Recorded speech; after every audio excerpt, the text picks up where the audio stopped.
Good morning, everybody. I would like to make the following statement after the adoption by the Security Council of the Resolution 2328.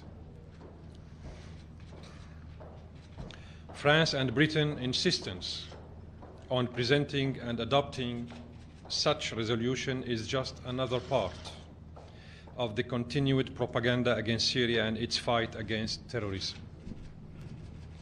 While we respect the Security Council resolutions, we are aware of the real purpose of their efforts, which is to protect the terrorists. And I will explain why later on. Not the Syrian people. Especially after the image become clear and Aleppo has been liberated from terrorist groups. I would like to share with you that right now, the last terrorists in some districts of the eastern part of Aleppo are evacuating their strongholds. And Aleppo this evening will be clean.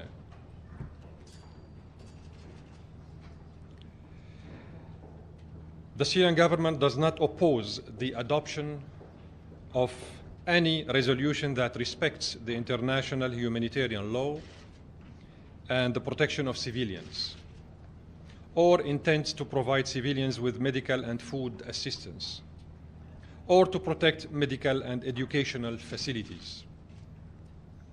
We are saying that because the Syrian government till now is presenting up to 80% of the humanitarian assistance provided to all our people all over Syria, but in particular to the civilians who are still, hopefully this evening there will be no more civilians, but who are still in some districts of the eastern part of Aleppo. The UN is not doing its job correctly. To be factual, these principles are at the core duties of the Syrian government towards its citizens. And it has been doing this over the last 5 years. We oppose the attempts of some member states to draft and submit, under a humanitarian cover, a crafty and vague terms and loose phrases that tolerate more than one interpretation, with the intention of exploiting these resolutions to achieve hidden agendas, to legitimize foreign interference, changing of legitimate governments by force, or even using military force. These kind of resolutions might have a lot of purposes, but the stated humanitarian goal. We all have in mind what they did to Iraq and Libya and elsewhere. Under the cover of humanitarian purposes. In Libya, they wanted to protect the civilians. They destroyed the whole country and transformed Libya into an international hub of terrorism. Iraq, needless to talk about it. The Syrian government, as part of its humanitarian response, has received more than 100,000 civilians who came out of the eastern district of Aleppo through the period from 26 November until the 14th of December. Moreover, the government has provided all the services, needs, and medical care for those civilians. It is necessary to point out that the Syrian government has provided 80%, as I said, of the food and emergency assistance to those families, while the United Nations organizations have only provided 20%, roughly 20%. The Syrian government demands in this regard that the UN aid organizations do their part in helping the Syrian residents of Aleppo, helping in deeds, not in words. The Syrian government has agreed to evacuate the unlawful armed groups and their families from Aleppo.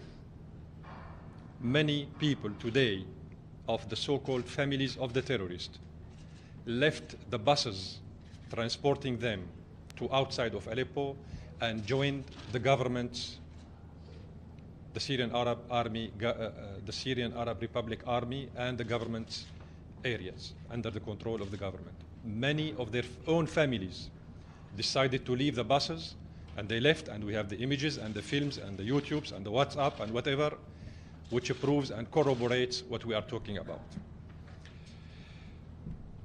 This is very indicative, ladies and gentlemen.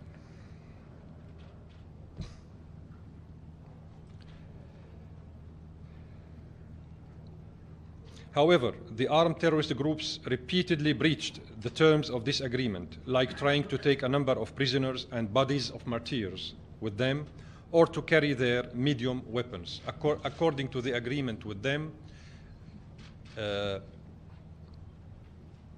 terrorists should have left their strongholds carrying with them their light weapons only, and not taking with them any hostages, any bodies of martyrs. They did not respect these terms of the agreement, and they carried on with them their medium-range weapons and many of the kidnapped and abducted Syrian soldiers and civilians with them, as well as the bodies of too many martyrs. This is the reason why the whole operation got stopped yesterday. Despite of all of this, the Syrian government is still ready to evacuate remaining unlawful armed groups in the terrorist pockets in the eastern part of Aleppo. And it has organized yesterday a convoy to evacuate 3,750 terrorists and their families.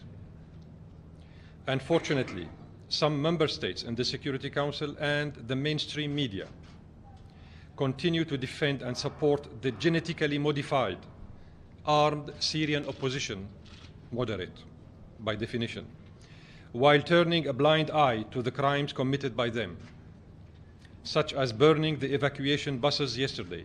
I guess you are aware of this. The media told you that the terrorists burned only 5 buses. No, this is not correct. They burned 25 buses and took their drivers hostages, and they killed 3 drivers out of them. And using a 7-year-old girl as a suicide bomber. 7 years old girl as a suicide bomber at a Damascus police station 2 days ago. I guess you are aware of that too. Instead, France and some other member states in the Council did not say a single word of condemnation of these terrorist attacks against the evacuation buses that were sent to evacuate the sick and wounded from Kafraya and Al-Fu'a. They didn't even say one single word on this little girl, 7 years old, who was sent as a suicide bomber through remote control from outside the precinct, the police precinct. These people inside didn't find enough time for them to issue a condemnation. Despite our belief that some member states within the Council seek to rescue their spoiled moderate terrorists from facing their fate, we are dealing with the adoption of this resolution as a legal and moral test for these countries, as a chance, if you want, for them to prove their good intentions, if they do have any, and their real interest to meet the humanitarian needs of the Syrian people without any hidden, hostile, and intrusive agenda towards the government and the people of Syria. I would like finally to share with you this information. The Syrian competent authorities have gathered information saying that many foreign officers, intelligence and military officers, who are in the eastern part of Aleppo with the terrorist groups are trying to exit their strongholds in the eastern part of Aleppo. I will say before you their names and their nationalities. Mu'taz Oglakan Oglu, Turkish. David Scott Winner, American. David Shlomo Aram, Israeli. Muhammad Sheikh al-Islam al-Tamimi, Qatari. Muhammad Ahmed al-Sabyan, Saudi. Abdul Mun'im Fahad al-Hreij, Saudi. Ahmed bin Nofal al-Drej, Saudi. Muhammad Hassan al-Subay'i, Saudi. Qasim Saad al-Shumari, Saudi. Ayman Qasim al-Tha'albi, Saudi. Amjad Qasim al-Tirawi, Jordanian. Muhammad al-Shafi'i al-Idrisi, Moroccan. These Syrian moderate opposition individuals who have foreign citizenship and nationalities are trying to escape from the eastern part of Aleppo with the terrorists. And this is why you saw this hysterical move in the council for the last 3 days. Because the main purpose is how to rescue these terrorist foreigners, intelligence officers from the same countries who pushed for the adoption of the resolution out of Aleppo. Mr. Ambassador, the UN ambassador says at the highest level, the UN says, Mr. Ambassador, that your government does not allow humanitarian aid delivery into Syria, and then you're saying that the UN is not doing its part to deliver this humanitarian aid. Just two quick questions, Mr. Ambassador. One, are you going to implement this resolution in Syria in full? And two, are you going to let the UN humanitarian aid delivery into Aleppo and other parts of Syria? Thank you. The provision of the resolution that we have just adopted in the Council has been implemented by the Syrian government for 5 years. So this is not something new for us. On the contrary, we are welcoming the good intentions, if there are any, behind the adoption of this resolution, meaning that we would like to see genuine partners with us to implement the provision of this resolution, because it has always been a one-way ticket while implementing the humanitarian assistance in Syria. It has always been the Syrian government who provides 80% up to the from the overall assessment of the needs. So it is time for those who pretend they have good intentions towards the Syrian people to share with us, with the Syrian government, these burdens, humanitarian burdens. So we are not that sad with this resolution because it is part of our continued daily efforts. Ambassador, I want to ask a more specific question. Can you tell us, in the next 24 hours, will your government allow the UN observers to enter eastern Aleppo? And does your government guarantee the safety of UN observers when they enter Aleppo? Hold on. You are reading the map wrongly, my friend. You are reading the map. You are reading the map wrongly, and you didn't read the resolution. Are you not following the events correctly? Are we going to implement the resolution? Yes. This is your question? Are you letting the observers in? Good, excellent.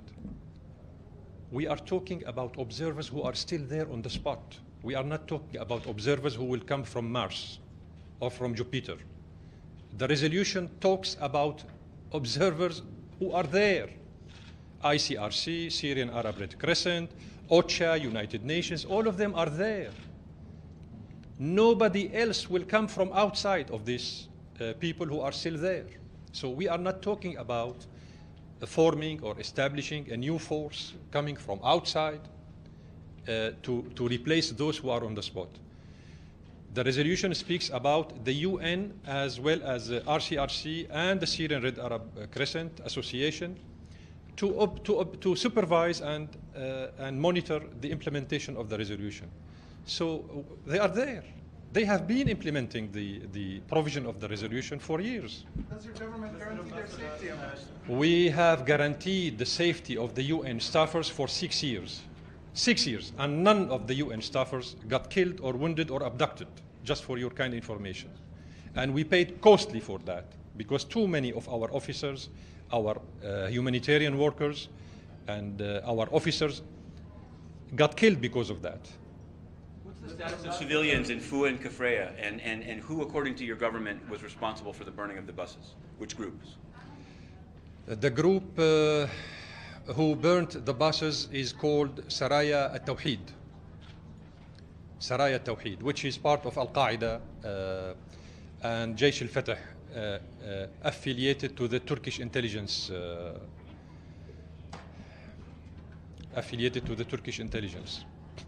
Did anyone get out of the two? I mean, what's the status of people in Fu and Kafraya? They killed 3 drivers, abducted the remaining 22 other drivers, burnt 25 buses,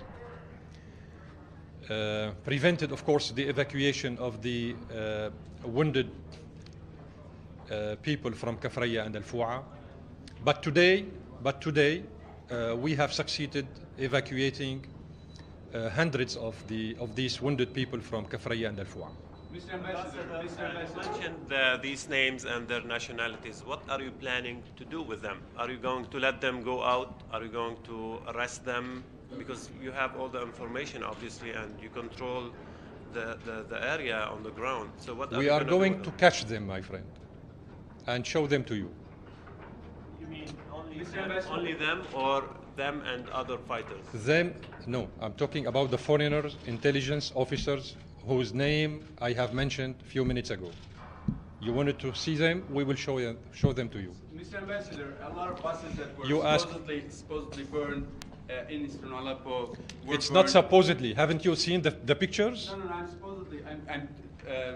I'm saying because they were not burned by the people you claim were burned by. People say that they were burned by. Forget foreign about terrorist people. fighters like Forget about the Hezbollah, people. like other Shia I groups. have the film We of have the the film, burning Mr. Ambassador. of the Everybody has the buses films. with the slogans of the leader who burned the buses, claiming Allahu Akbar and identifying himself. We have the statement who issued. Come on, my friend. Come on. Give me a break. Give me a break, please. Mr. Ambassador, you named off a whole list of individuals who you claim are Nice people, yeah. are intelligence agents from countries. No, they are Syrian moderate opposition. Right. Can Genetically you tell, modified. Are they still in eastern Aleppo? Yes. They are still there. Yes. And this is why you saw this hysterical move during the weekend by France and Britain and the Americans, because they wanted to guarantee their safety out of the eastern part of Aleppo. Mr. Ambassador, how have you been able to name them as you do now?